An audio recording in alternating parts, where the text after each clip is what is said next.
morning mga farmers. Ay, maraming salamat. Thank you God. At wala nang hangin at pwede na tayong mag-umpisa mamaya. Wala nang hangin, oh. Ayos. Okay na, makakapag-herbicide na rin po tayo para walang nakikikain. Ubusin natin yung mga damo. Yan yung advice ko sa inyo. Huwag nyo panatilihing may mga damo kahit sa inyong sa inyong palayan at sa gilid ng inyong pilapil. Kadalasan yun yung mga may kanyo, may baka at kalabaw alaga ay pinapasibol yung damo sa inyong sa pilapil. At yan ay pag namunga, mapupunta dyan sa gitna ng inyong sakan, lalo yung mga magagaan na butil, maliliit. Ang ganda ng arangkada to, parang kalahin natin pag na sa Sabado mag-aabono na po tayo. Papasok ng tubig at mag-aabono at bibinin natin ito dahil medyo late na. Susuportahan natin ang foliar YM para magta-times 2 yung pagbinat niya para mahabol natin yung pagtangkad. Medyo diling-dili na yung pagbitaw natin ng abono. Sharing is caring. Tara. Okay, good morning ulit mga ka-farmers. At ito, Agritipid Feed Sims ay ayan, binuksan ko na at iikot muna tayo, magpaliwanag muna bago mag-spray. At i-drain natin yung nasa dulo dahil may tubig yun. Yan, binagsak ko. Tignan natin kung may tubig pa at tanggalan natin ng tubig. Ito pala ay 600 ml. At ang recommended ay 500 to 750 per hectare. Ang gagamitin lang natin ay punta tayo sa 500. Kaya may susobra pa dito. Per tank load. Ayun lang gagamitin natin na sprayer. Okay, sharing is caring. Tignan ko kung may view ko. May ikot muna tayo. At magdi-drain ng sobrang tubig. Yung puno nito ay 60 ml. Yan ay 50 lang. Recommended niya 500 to 750 ml per hectare. So, linagyan natin ng 50. Tapos, huwag nyong kalimutan na tawag doon. Pag nalagyan nyo ng tubig, yan, pakita ko na lang sa inyo. I-focus natin. Iganyan nyo. Ulit. Para magandang distribution. Yung mahalong mabuti. Ayan yung 50 ml. Kaya nandito yung, ayan yung 50, ito yung 60. Okay? Ayan, para detalyado. At ito, ginaganon din natin. May stick pa tayong isa kasi. Pupus muna natin at pipilitin po natin na ipakita sa inyo para masundan nyo ulit. Yung mga, lalo yung mga beginner dyan sa YouTube channel po natin, Agritipid PH Team. Agritipid PH. Yan, dito na lang natin ilalagay para makita nyo yung before and after. Na yan, kahuhulip lang natin. At mag-herbicide tayo. Pipilitin ko ipapakita sa inyo. Ayan. Kailangan magsalubong yung kwan ninyo, ha. O yan na, hanggang dun sa dulo. Yan na yung palay natin. Medyo late na tayo mag-abono. Sa Saturday tayo mag-abono. Okay. Pagsalubungin nyo lang. Sana hindi sumabla itong sprayer. At least nakuha ko na itong reserva.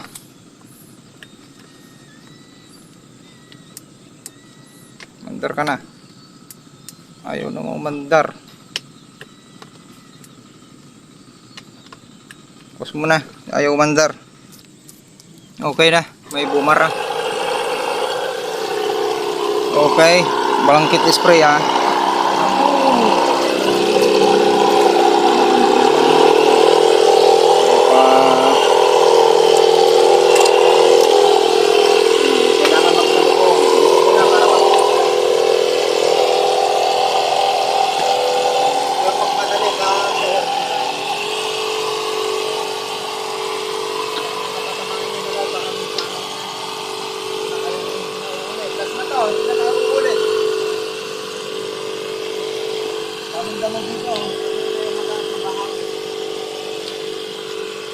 Boxer short lang po tayo.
Okay.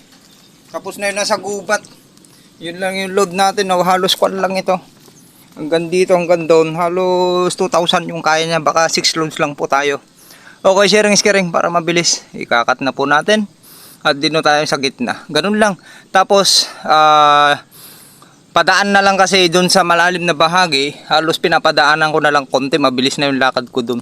Pero yung nakikita kong marami ay mabagal na lakad. Talagang papatutukan po natin. Ganun. Sharing para makatipid. Kasi na yan. Sobra na yan yung 600 ml or para sa 1 hectare kasi 50 ml lang naman. Sobra na yung linalagay natin. 50 to 750 ml per hectares. Cut. Siraw-siraw lang naman yung target ko natin dito. 6 loads na po natin ito. Papakita ko lang sa inyo. Dito na. Last load dito. At last load tayo dun sa nakasiwalay. Dito na. Natapos ko na ito. Nasa harap na dalawa. Dito na tayo. 1. Tapos natapos na yung dalawa dun sa gubat. Ito babalik ito ay tapos na ito. So last 2 loads pa to. Saan ba ako dumaan? 1 2. Teka, dito na. Okay, pause mo na. Okay, yung palang step ko binibilang ko po. Hindi ko makita. Saan na? Teka, naka-close. Yan, yung step ko binibilang ko, bali step para magsalubong. Okay, dito na. Kaya 1, tapos pabalik. 1.5 pa load dito. At yung sobra pupunta na natin sa nakahiwalay. Okay, naka-church yung isa na lobat na. 8 step para magsalubong. Sukatin nyo sa 2 meter stick lang gamit natin. Tapos control lang yung ginamit ko itong sprayer na double pump. Pero pinalitan ko ng 160 PSI at nakakontrol lang. Madali kasi mag-lobat, papalitan pa natin yung one nito. Battery. Ayan. Para magsalpong. Para hindi na mag-uulit. Naka-play ba?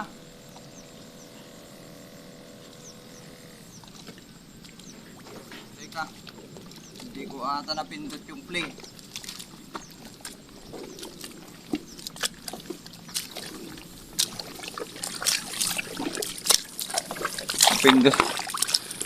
Napindot ko ba yung play? Napindot. Nag-boxer short lang po tayo para madali maglakad. Pag naka-pants sumasabit. Samantalain natin, medyo may hangin sa konti.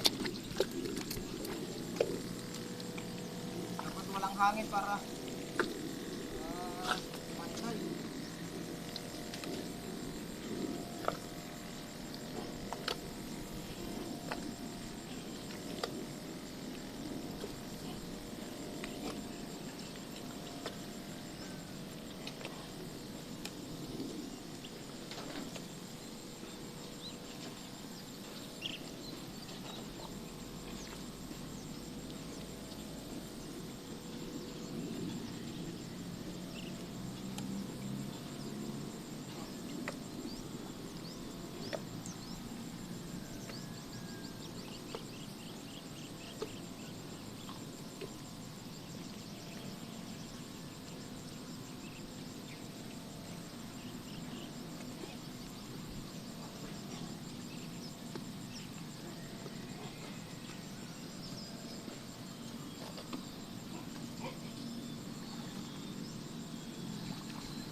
mga Kagretive Sims. Ayan, napatakbo tayo dito. Napapunta dahil magpapandar tayo dun sa dulo. Kasi 9 to 10 days na yung pan natin para hindi tumigas. Ang problema dito ay damo para hindi sisibol na ma-force yung mga buto ng iba pang damo. Ayan. At tuloy kunin natin yung backup isang sprayer. Nagsimula na ako kanina, medyo mahina yung sprayer natin. Kaya nag-charge pa ako, kunin ko yung sprayer dito. Thanks God. Maganda yung panahon, walang hangin, ang ganda. Gawin nyo na mag-spray kung ano yung gusto nyo gawin ngayon. Ganda bago pa man dumating yung bagyo sakto. Tapos pagka-spray natin, sasara natin yung yung mga pinitpit ko para madrinan. Para kahit na umulan ay okay na. Sana kukunin natin yung makinita. Yan yung pampandar. Dito pa. Hindi na nagagamit oh. Tapos yan. Okay? Ito yung pang blade. Kung ayaw o hindi ma-one click o dalawang pandar, bi-blade nyo, ibig sabihin yung konya tawag doon. Patuluin nyo lang yung sa krudo, baka may nakabara. Ayan. Ayun, nasunog na yung ayos. Sunog na yung doon. Ayan na yung natin oh. Kitang kita na tara dun sa dulo. Ito okay lang dito, malambot dito dun sa dulo. Para kung okay, cut. At punta tayo dun sa dulo.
Galing ha.